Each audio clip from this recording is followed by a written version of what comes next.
আপনার গাছের ফুল ঝরে যাওয়ার কারণ আপনি নিজেই। কি অবাক হলেন? তাহলে চলুন আমার চ্যানেলটা সাবস্ক্রাইব করে সাথেই থাকুন এবং আমি আপনাকে সবকিছু বুঝিয়ে বলছি।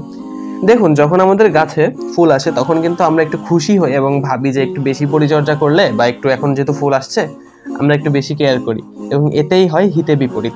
আমরা কিন্তু অনেকে যেটা করি যে ফুল আসলে আমরা গাছে রাসায়নিক সার প্রয়োগ করি, যেটা কিন্তু মোটেও উচিত না। রাসায়নিক সারের সাথে গাছের অ্যাডজাস্ট করতে একটু টাফ হয়, তো সেই ক্ষেত্রে অনেক সময় কিন্তু আমাদের ফুলটা ঝরে যায়। আবার অনেক সময় আমরা গাছে অতিরিক্ত পানি দিয়ে ফেলি।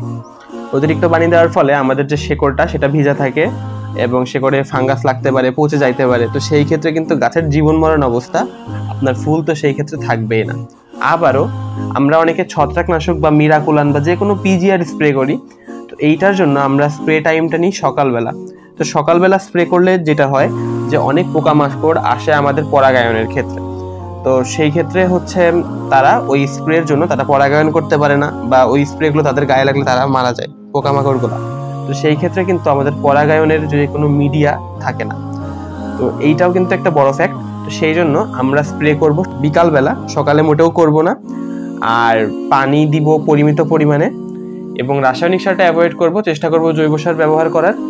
যদি প্রয়োজন হয়, সার না দিতে পারলেই মোটামুটি ফল থাকাকালীন ভালো, তবে যদি প্রয়োজন হয় তাহলে জৈব সার আমরা দেওয়ার চেষ্টা করব। আর গাছের লক্ষণের দিকে খেয়াল রাখবো যাতে যে কোনো কিছু আমাদেরকে বুঝতে সুবিধা হয়। মোটামুটি এই বিষয়গুলোর কথা খেয়াল রাখলেই আপনার গাছের ফুল ঝরার সমস্যা অনেকটাই কমে আসবে। ধন্যবাদ। আসসালামু আলাইকুম।